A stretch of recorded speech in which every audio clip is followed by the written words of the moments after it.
This is Dawn Maloney, and you're listening to the Matt Balaker Podcast.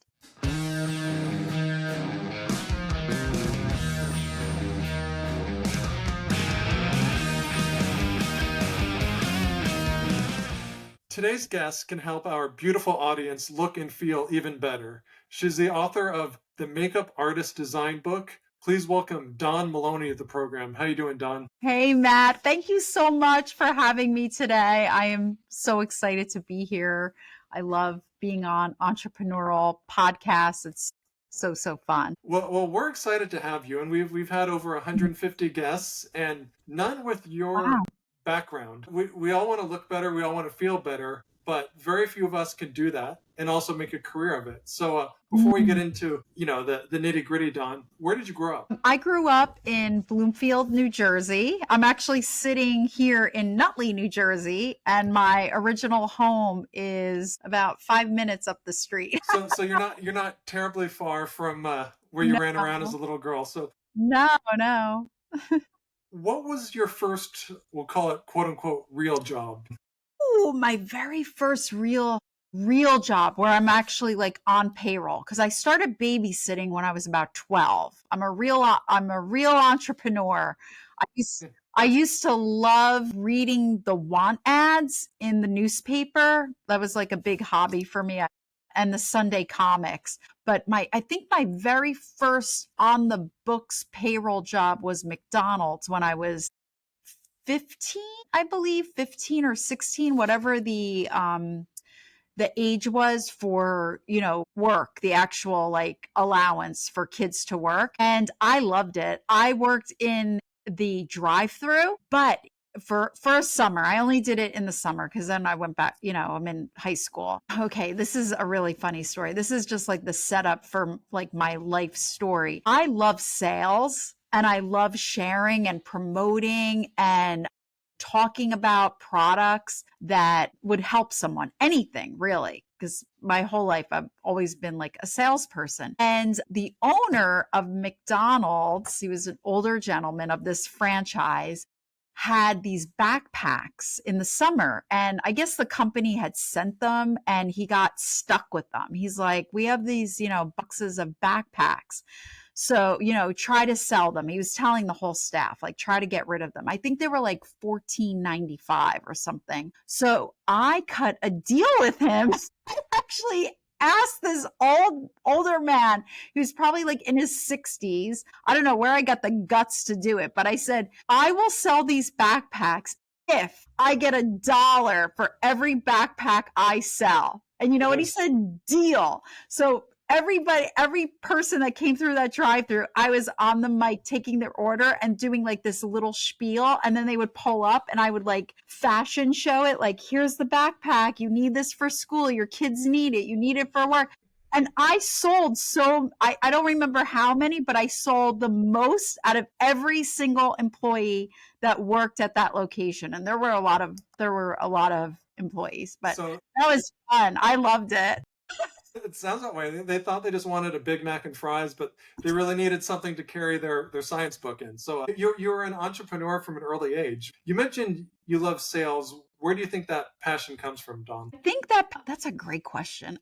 The passion for sales comes from that there are things that we actually need and love and use. And if you watch any of my videos or any of your audience watches my videos, the one thing that I always say when I'm showing a product or a tool or really anything that I sell or promote here, if you are in the market, think of me, because I don't want women buying makeup and tools that they're never going to use. In fact, a lot of our classes, our beauty enthusiast classes, we ask our clients to bring what they already own, their makeup and tools, to the class so they can learn from what they already own. They've already invested. They already spent money on. And that's one of the biggest reasons why women come to our classes, is because they'll say to us on the phone or via email, I have all these products. I bought them. I was sold all this stuff, but I don't know how to use it. I don't know what to do with it. The person in the store told me to do this, this, and this. I try it at home, but it's really not working. So they come to us for education. So I really believe, and I say this to all my staff and my heart of hearts, this is why I started makeupclasses.com 20 something years ago. I really believe in sales. You educate the client first, teach them, talk to them, and then show them what you're actually selling to make sure that it is a fit for them. We never push product on people.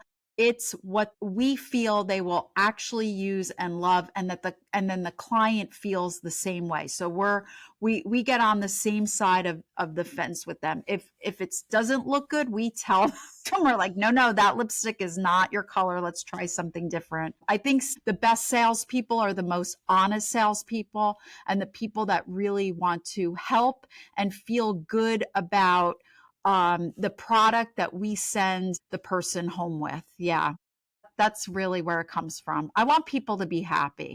You want people to be happy. Yeah. Honesty in sales. What novel concepts? Yeah. Right. I love all this, but it wasn't as if Dawn, these women just one day decided to come to you. Right. But take us back. What steps Yeah. did you I'm take? a nobody. I'm still a nobody. I'm trying my best to make it in this world like everybody else. But how do people know me? I started in I started with a photographer when I lived in Virginia. This is going back in 1996. Fast forward, started my first TV show was in 1998. I was 23 years old. I was the youngest artist to ever work on the Sally Jesse Raphael show, and I worked for her for 4 years until the show was canceled. And then I freelanced for other TV shows. In the meantime, Ricky Lake, Inside Edition. I did a lot of corporate video work.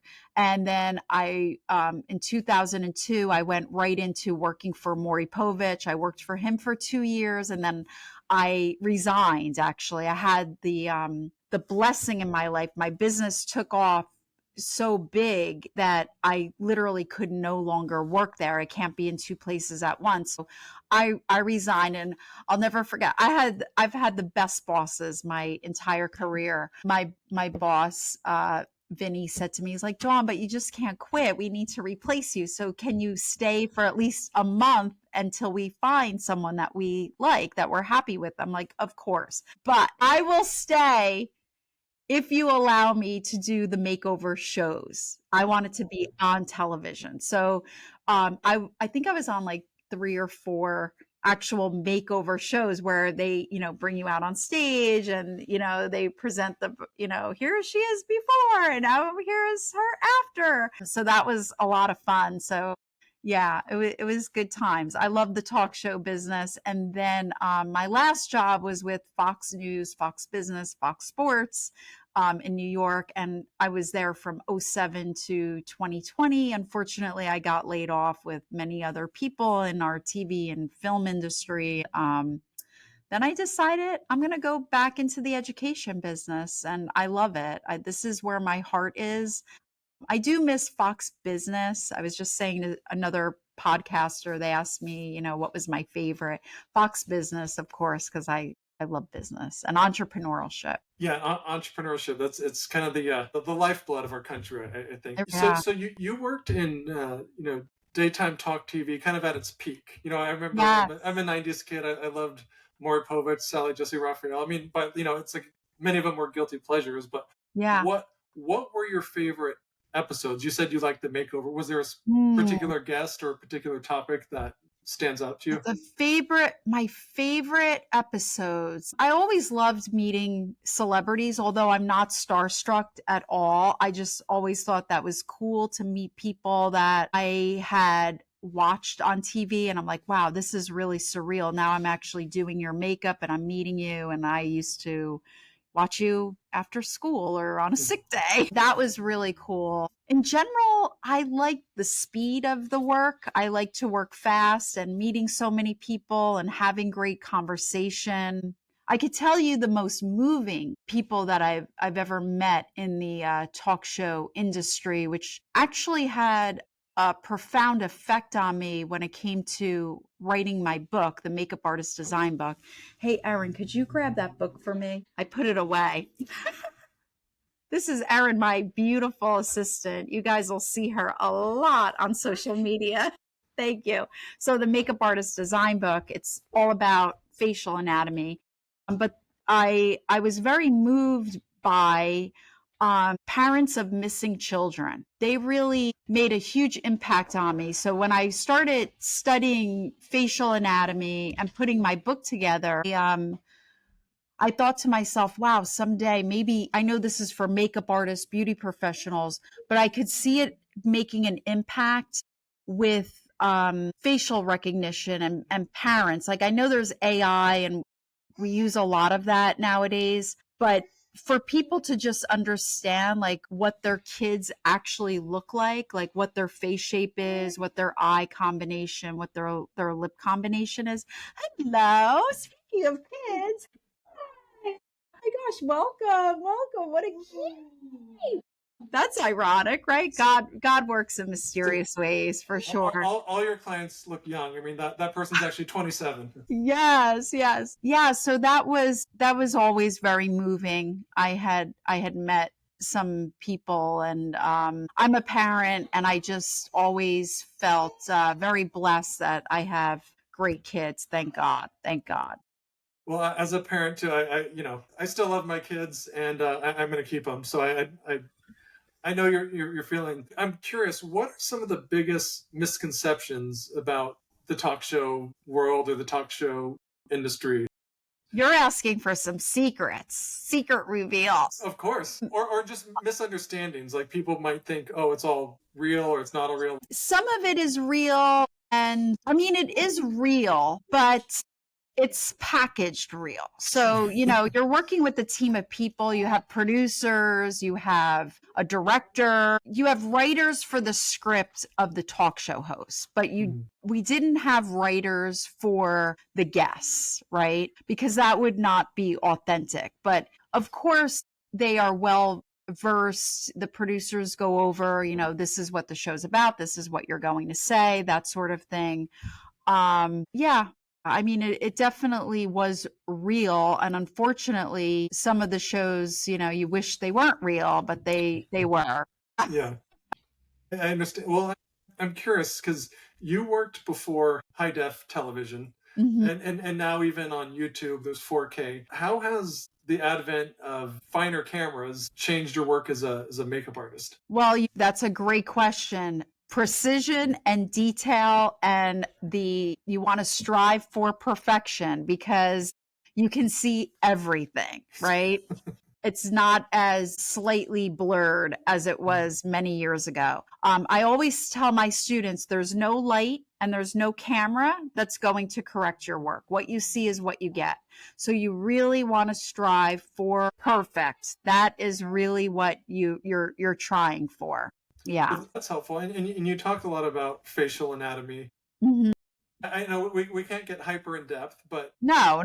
what are some like kind of general tips or secrets, if you will, that people out there who are want to look better, want to feel better? What's some advice you can give them, Dawn? Well, in the Makeup Artist Design book, I teach, and this is part of my patent pending. I'm the only makeup artist in the United States that has a patent pending for makeup artistry. So I teach 50 face shapes, 36 lip combination, 32 eyes. So in essence, that's 57,600 ways to do makeup. Which one are you? So in the book, I teach you how to identify your face shape, your eye combination, your lip, and then there's thorough instruction on exactly how to do your makeup for your face shape. It's pretty cool. Also, part of my patent is makeup for lighting. And of course, I got some AI thrown in there too. My number one tip for makeup, I guess, would realize that everyone is very unique and there's no one way, there's no one technique to do your makeup. I call it, and it's trademarked, the anatomical makeup method. So as long as you understand what your face shape is, your eyes, your lips, you can create balance and symmetry on the face. Okay. Symmetry is something, many of us strive for. Mhm. It's one of the goals of Yeah, because yeah, the human brain doesn't like chaos. The mhm. human brain loves pattern and we like simplicity. So by creating balance and symmetry on the face with the use of makeup, the manipulation of light and darkness, what do I bring forward? What do I push back? You actually can create an illusion of a balanced and symmetrical face. It's pretty cool. I think it's very cool. I wrote a book. I hope everyone out there buys Greg Giraldo, Comedian Story. It's a little different topic, Dawn, but it was a long It's awesome. process. It took Oh, me a couple more years longer than I ever thought it would be. But yeah. it was born of passion. What motivated you to create the makeup artist design book? Yeah, it's like when you talk about writing a book or putting a book together, it's like take a deep breath because I'm about to hyperventilate. so so my first book, the makeup artist design book, I self-published in 2003. And the inspiration actually came from my very young daughter at the time. She was about 6 years old, and I would bring my kids to work. My son was about one. And Noelle was actually like sitting on a counter like this, and I was doing my office work, and she wanted something to do. She was bored. So I gave her some what I call half face charts. And these are papers with a half a face that makeup artists use to plan their makeup design. So I said, Noelle, sit and color. I gave her like, I don't know, little pile of them. And mommy's going to go to work. So I was doing my office work on the computer, and some time had passed, and she said, Mommy, look. So I looked over, and there she was holding the bunch of papers all colored in.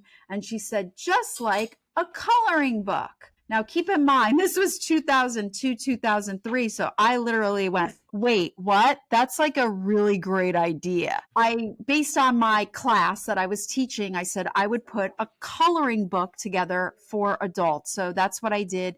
Fast forward, this new book, this new version took 2 years. I took a deeper dive into the anatomy, amazing glossaries. Everything is hand drawn. So it took a long time. And then we finally published. So it's finally here. Book publishing is a labor of love. I also wrote a children's book that I have. It's called The Sandcastle. People could get it on Amazon if you type in The Sandcastle by Dawn Maloney. It's an inspirational book about when you lose everything and starting over. So it's for adults too. I've done some adult book reading and book signing events too, but it truly is a project and a half when you write a book. It is not easy at all. So No. kudos to you for your book. Right back at you, Dawn.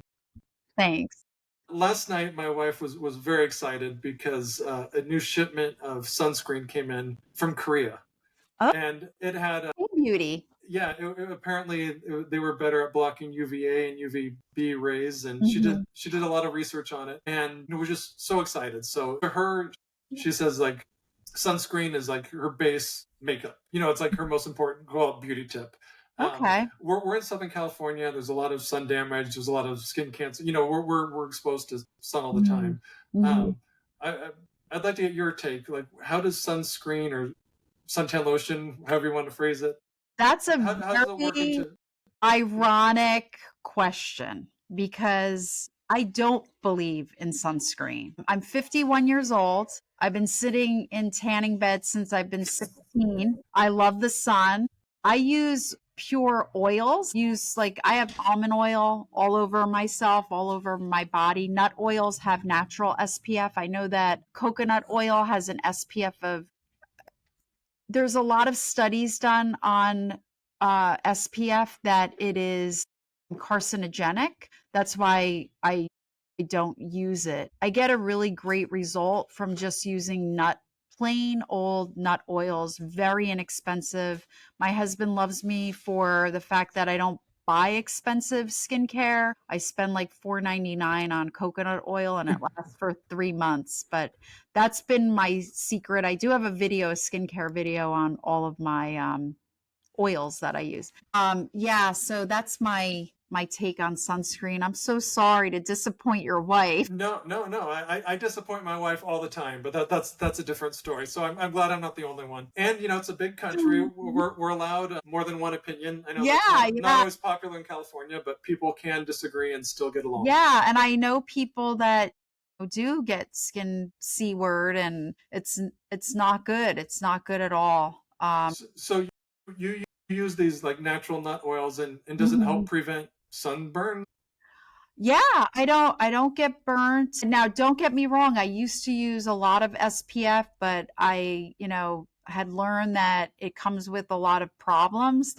I've read studies where they're finding that that's what actually causes the skin cancer. I'm like, oh gosh.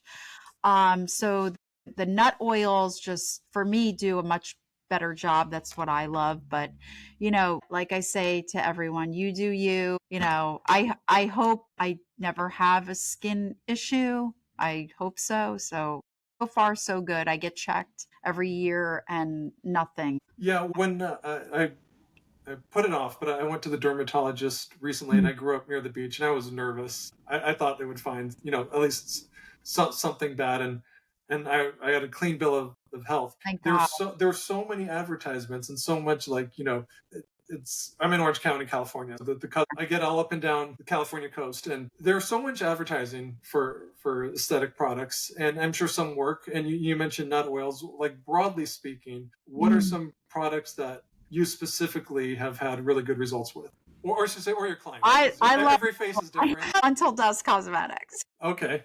Enough said. Some good cosmetics it depends on what it's for, right? There are certain brands that I used in television that I really loved. I loved airbrushing. I would airbrush most of my talent. I really do love our line because it's American made and most of it is clean, clean beauty. Yeah. Clean beauty. I love it. And you've worked with celebrities and normies as well. When you have a celebrity client, how are they different or similar to, I guess, a non-celebrity client? How are they different? Well, obviously they're well known. Sometimes the social stress could get to them. They don't.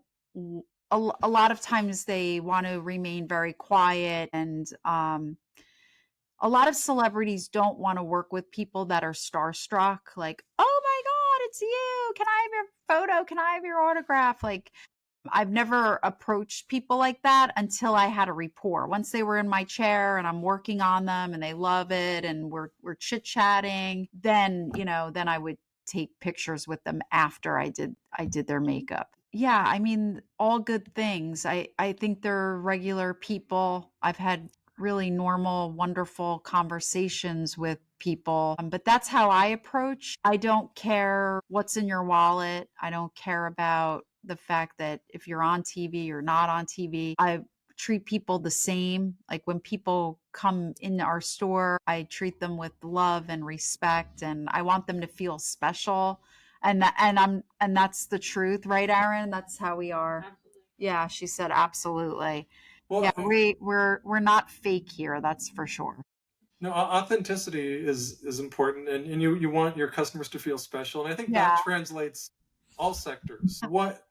What can you do, or what advice would you give to people that want their customers to feel special? I would say be yourself, be relatable. No one likes perfect. I can't stand that. I always say that to my staff. Like, nobody wants to hear, I come from the perfect home with the perfect parents and the perfect school. Because I did not have that. And I had a very rocky 20s and 30s and 20s and 30s, and I was blessed to be able to work myself out of bad situations, and that makes me relatable. Yeah. I agree. No one wants perfection because, well, one, it doesn't exist, and two, it just makes us feel worse about ourselves. So stupid. It's just so stupid, and I don't know. I think I feel sorry for women, especially like young girls Hmm. that use social media to portray something that they're really not. And my heart like breaks for them because I know deep down that's a sign of low self-esteem, right? So, Hmm. yeah, being an older woman, I know that from experience. So, yeah. Yeah, no, I'm speaking of social media. I get lots of ads on my Instagram feed for beef tallow. It's these pictures of good looking older men, and they're just in their face and beef fat. Actually, back in the day, it's what McDonald's used to fat Yeah. their friend Is when that they're what really good. is that what they're calling people? Beef tallow? No, they're advertisements where you buy their brand of beef tallow, and I'm seeing Oh. men like rub it on their face, But and all the guys in the ad are really good looking, so it must work. What say you? beef tallow is in a lot of soaps, like your Irish Spring, like all your main like brands. That's been around forever. That's nothing new. That's the cheapest byproduct that soap manufacturers use. Yeah, that's the thing. Things are just so recycled and then packaged differently, or a different word is attached to it, but it's like in every soap, every mainstream soap. Yeah. So I don't need to use it to rub on my face, or should I? That's what I'm trying to. No, and you're probably already doing it and you don't even know. That's true. I don't need. I can just clean down my grill and. It's just pretty nasty if you think about it, but Oh yeah, no, I mean, it is what it is, right? that's the cosmetics industry. I mean, they sell placenta and foreskins and all sorts of weird things to people. Please. I lived in West Hollywood for 9 years, so there's all sorts of strange. Just said, Aaron, rub that on my face. But like you said, to each their own. My Um, close friend Jennifer uh, Jennifer Lopez said that. oh, Yeah, my good friend. She doesn't know I exist, but I imagine if we met, we'd like be friends. wow. You know her and you have me on the show. Wow. Well, yeah, they're she's just Dawn from the block. You're Jenny from it's cut from the same cloth. There you go.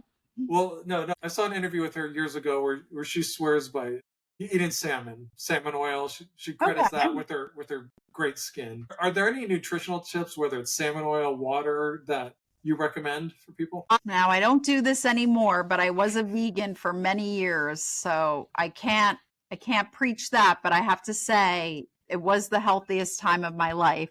I do drink a lot of water. In fact, I have it over there. I love making like fruit smoothies with just water. My fruit smoothie actually has sea moss in it. Mm. So I buy this sea moss and you put it in water and you let it absorb the water for about a day and it gets very gel like. And then I put it in my Vitamix, grind it up, and it's like a jelly consistency. And then I freeze it in large cubes. And then I throw a cube in the Vitamix with my fruit and water and whiz it up. And it's great. And then I give it to my husband, like he did today. And he said, "Did you put that algae in it, that seaweed?" That's what he said, that seaweed.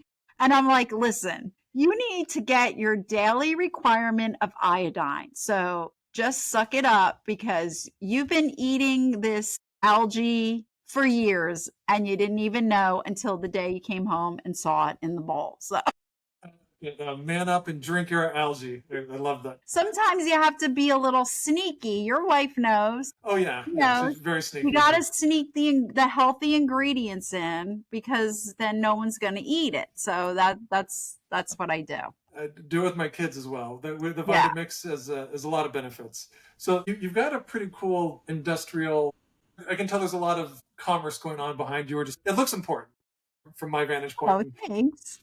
So obviously you're an author, but you have this thriving business. What is your quote unquote job these days? So a founder does everything. Anybody that says that business ownership is easy, make your own schedule. No, no.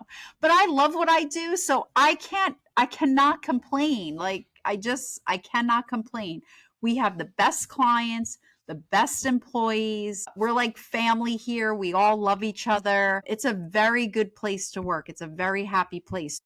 My job now is to strengthen the company and to grow it and to make it bigger and better. And I am looking investors for my IP. We have a very big project. My husband and I, Jim, are working on a very big project that requires a very serious investor. That's someone that wants something very cutting edge in the beauty industry. And there's nothing like this on the market. And I'm not just saying that. It's so true, right, Erin? There's nothing. She's shaking her head. Yes. Yeah. So we're excited about our ventures.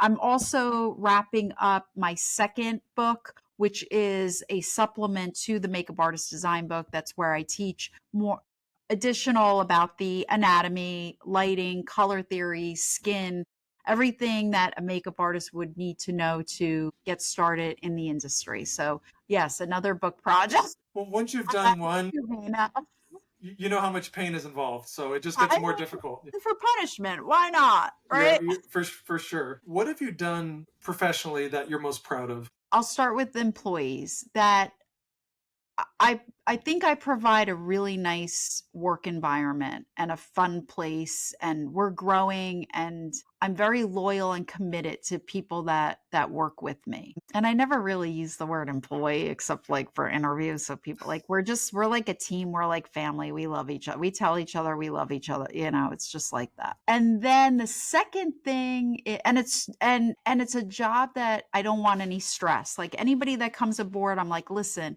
I want you to do what you love, because when you do what you love, you're going to bring it, you know, and the people that work here, they love what they do. And they're just exceptional what they do. They're just amazing. There's no babysitting. I don't have to babysit. And then the second thing that I'm really proud of is teaching my makeup classes to professionals and then seeing them blossom and have wonderful, profitable careers and create a life for themselves. That is the most rewarding thing that I ever see. I feel, Matt, responsible. When you own a business, you take personal responsibility for the people that you work with and the people that spend money with you. And I take that as crazy as I can be. I guess, you know, fun. I'm not as funny as you, but I take personal responsibility and I take it very, very seriously. We have very high standards, but we have a lot of fun at the same time. And I think that is what I'm most proud of is I hate the word balance because I don't believe in balance at all. Like I don't remember my mom or my grandmother saying, I'm trying to have a balanced life. You know, I just don't think that exists. It's unrealistic. Just taking one day at a time. That's what works for me. I think we've got a good baseline going on here. I really do. And I see the company growing exponentially. I'm really bad at words. You know what I mean? Maybe exponentially. It's going to be big. It's going to be big. I don't doubt it. What are you most optimistic about? Optimistic about my patent pending, my technology, what we want to do with AI. I really want to work with a very serious investor. I'm very optimistic that I'm going to meet the right person, or someone will recognize me, somebody in business that would like to take the time and sit down and listen to me. And we have been talking to quite a few people. And they're like, wow, this is like really going to change the industry, because it not only will affect the consumer, but it's also going to affect people that work for beauty companies. It will help their company grow exponentially. Big. There we go. We're making new words. I love it. Yeah. So I am very excited about that. So for the hundreds of millions of people out there who are tuning in and they're interested in what you're doing, Dawn, where can we funnel them? Where can we say, all right, go here? Makeupclasses.com. And I'm so accessible. I will answer the phone when you call. I will answer your email. We will answer the social media. So if you're interested in really talking with us and coming to the studio or coming to a class in one of the cities that are coming up this year and next year, we'd love to meet you. I love new friends. Yeah, I love new friends. Excellent. So you hear that, people? She won't ghost you. No. Dawn Maloney, I've had people ghost me, but I won't ghost you. So Well, thank you so much, Dawn, for joining thank us. Really you. appreciate it. Thank you. It was wonderful. Thank you, Matt. Thank you for listening to this episode of the Matt Balaker Podcast. To learn more, please check out mattbalaker.com and encourage your friends to like, subscribe, and share. Really appreciate it.